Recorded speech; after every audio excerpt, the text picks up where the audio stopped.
Welcome to the war. Okay, so I'm sure this comes as no surprise, assuming I create a thumbnail and a title for this video.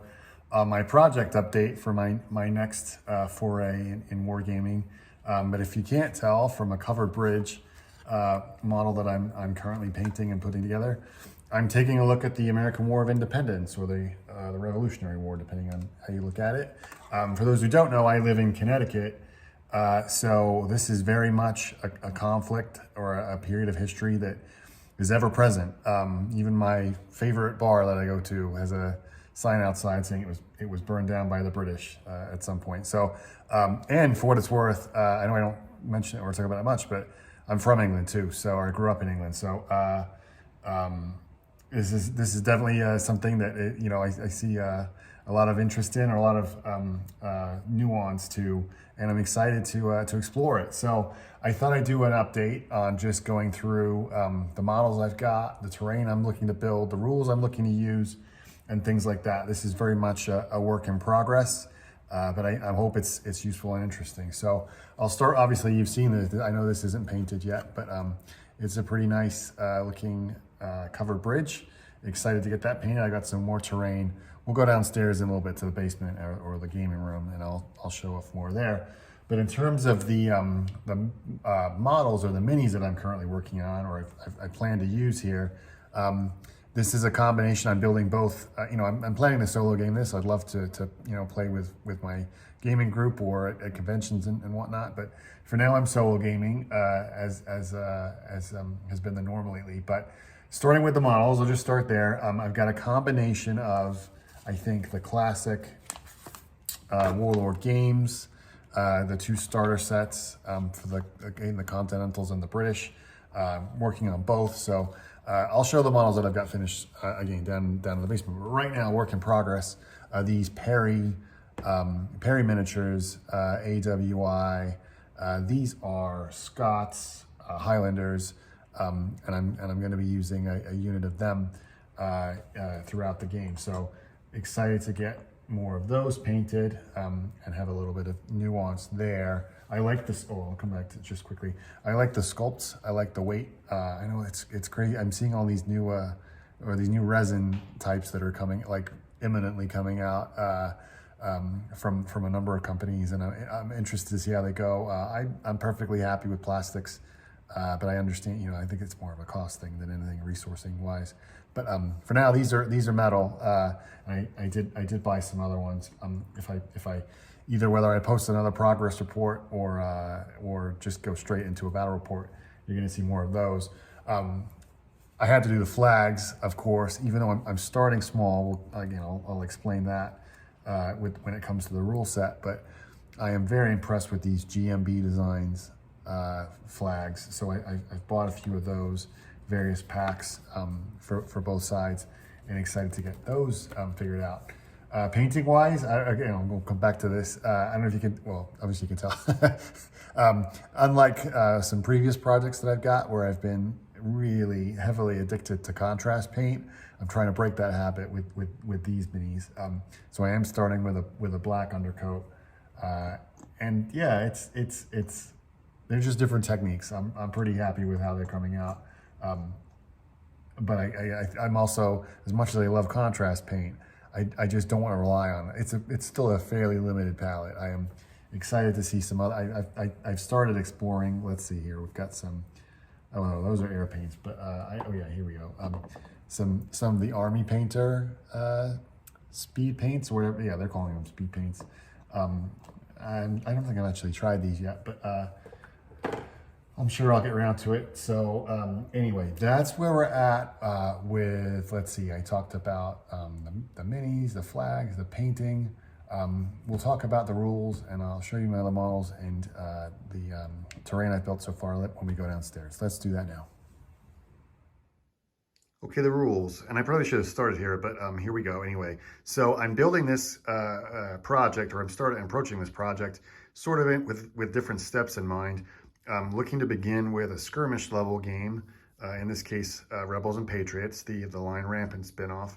And then if the interest sticks in the period and gaming the other conflicts more, I'll ramp up to short practice. I think I could probably do both of these. I think they require fairly similar force sizes. And if I get really ambitious, then we'll bump up to black powder and the rebellion supplement that goes with that. So right now I am very much in mind focused on two 24-point forces for Rebels and Patriots. So let's take a look. I've already got the American force done at 24 points. This is what I've got so far, essentially. And please, nobody, or by all means, if I've made mistakes in putting these together, do please tell me. Just go easy on me. So let's see. I've got a light or a company or a group of lights here, or light infantry. One unit of generic kind of continental infantrymen here. Again, shout out to Connecticut. I had to build a Connecticut unit. So they've got, I think, noticeably different uniforms that I, again, kind of researched on how to do that. The general, or the commander of the force here, again, this is a Perry miniature. I'm probably going to just replace, I think, a couple of these guys for him, or something like, or a guy for him, even though he's on a bigger base. Then I got, again, these great sculpts from Perry of the mounted militia. They were great fun to paint and put together. They're really solid. Unusually, the most of the mount, I think, other than the sword arm, is cast. It's a single cast on the horse. I thought that was a little unusual, but it's they were good fun to put together. And then I've got 2 units of militia, and again. These sort of, in the period, I'm kind of learning this as I go. I am fascinated by them, and the kind of the bravery that they had, and the way they impacted the battle so much. So definitely wanted to make them a central part. I do have other units. I got a light cannon, I think. Something else I think I bought. I can't remember, but I'm starting here. I'm starting with these 24 points. And then over here, again, this is as far as I've got with the British. Other than you saw the Highlanders upstairs, but I did build one unit of, I think these are the Essex Regiment that I'm looking to use. What was I going to say? Oh, I am very aware that in the, what's the term? A group of guys taking a flag for a walk. I'm very aware these are pretty small units to be having so many flags, but it's all part of the period, and definitely, you know, that's part of the fun. And if the interest in the period sticks, I will definitely build out these units. Right now, they're all kind of 12 men apiece, but I'll definitely build those out to 24 or bigger if we go. So anyway, this is as far as I've got with the infantry. Again, you're going to see the rest of my British get built or painted, and once I've done that, then I'll be able to play a battle and hopefully post the battle report, which then just leaves the terrain. Again, I think for this conflict, like, I mostly use kind of generic woods, you know, green, flock here, river, but I did want to have a few things. You saw that covered bridge upstairs, but I also built painted these cabins that were fun to put together. I totally messed up that chimney, so I covered it with some ivy. But hope that doesn't look out of place. Got a couple more here, and another one here, and then the last thing. This was an experiment. Jury's out on if it worked or not. I tried my hand at crafting some snake rail, and this is literally just a craft stick from Michael's with some chopped up coffee stirrer sticks, and then flocked, painted, and a little bit of texture on the base there. So I'm gonna see if I can mass produce these, or, you know, probably make, like, I don't know, a dozen of them or so, and see where that gets us. I think that should make some interesting terrain to fight over. And I don't have a specific battle in mind that I'm looking to, like, recreate or anything like that, but I think this will be fun, or a good amount of terrain with all the other kind of woods and things like that for my terrain scenery. So that's everything I've got progress-wise with this latest project. Hope it's interesting. Looking to learn a lot, trying to read as many books as I can on the period too while I'm doing it, to keep it going. That's important to me.